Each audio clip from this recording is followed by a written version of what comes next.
I'm Paul Perkins with the check of your ag weather. After one last day of chilly highs in the low to mid-teens, clearing skies tonight allow for lows of 5 below to 12 below and dangerous wind chills of 15 below to 25 below. A ridge of high pressure moves overhead for sunshine, warmer highs in the mid-20s to the low 30s for tomorrow, upper 30s to the mid-40s on Friday. South wind gusts to 35 tomorrow night through Friday. Increase the concerns for blowing snow, especially in open country. Impacts from a stripe of more than a few inches of snow are possible late Friday night into Saturday.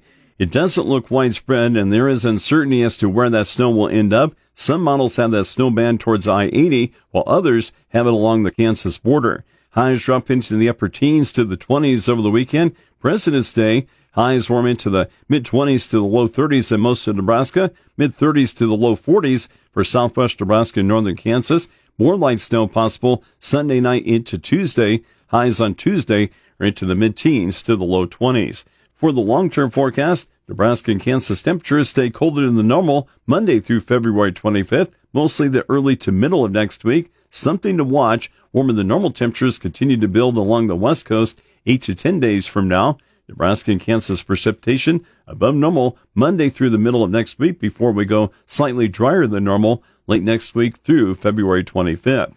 Key weather factors driving the markets include rain chances for Argentina and decreasing rain in central Brazil. Here in the U.S., active weather continues the rest of the week. Snow falling from the central plains into the western Corn Belt spreads northeastward, reaching northern New England by tomorrow.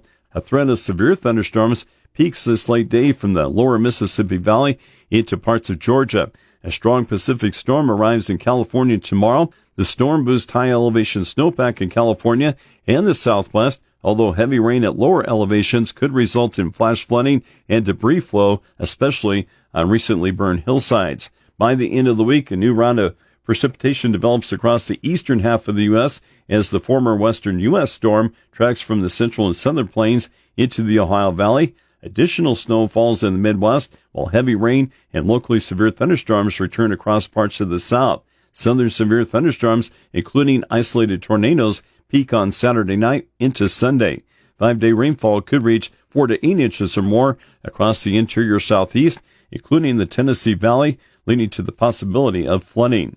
In Argentina, there's a chance of heavy rain the next few days, nothing widespread and likely favoring the Northeast. Rain chances in Argentina improve for Friday through Saturday, and again early next week.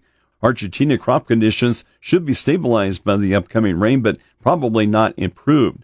Across central Brazil, lighter rain is helping with the soybean harvest and the very delayed planting of second crop corn. Southern Brazil has the chance of heavy rain this weekend into early next week. I'm Paul Perkins. That's a check of your ag weather.